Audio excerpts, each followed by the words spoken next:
Kia ora. This is just a short explanation to describe ARISUMO. Okay, ARISUMO is this little dude here on our screen, and he guides kaiako through planning and teaching te reo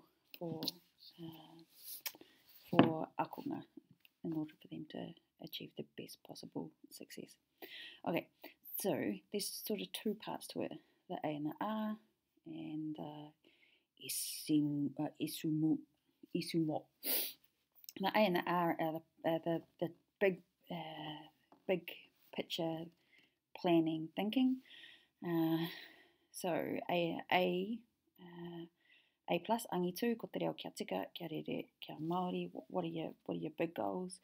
The R, route destination, what are your outcomes, what's your plan, what sort of pedagogical approach are you going to take? So it's all of that thinking around te marautanga o Aotearoa, how it's going to link to that, maraua kura, graduate profile, all of that sort of big picture thinking, which is in your mind as you plan.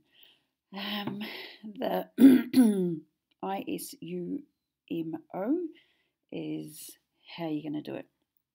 So up here you've decided on your kaupapa and what you want to do. And next thing you need to decide is input. How am I going to teach and learn? How am I going to teach the kaupapa and how are the akonga going to learn it?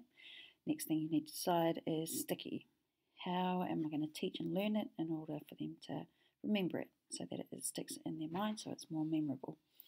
Next thing is to unpack and repack. So how are you going to teach and learn it so that they remember it and they can have an opportunity to unpack whatever the concept or the kaupapa is and repack it so that it's understandable to them in their way of thinking. The next step is map.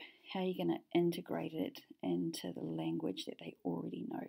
Because learning a language is about building a roadmap in your mind about from concept or idea into words. So how are you going to teach and learn it for them to remember in order for them to unpack and repack so that they understand it and they can add it to the language that they already have? And the last step is how are they going to, what opportunities are they going to have to use it? So that's the output. So from input to output. So how are you going to teach and learn it so that they remember it, that they can understand it, they can integrate it in with the language that they already know, and they have an opportunity to use and practice it to help it stick in their mind and become a spontaneous part of their language use. That's ARISUMO.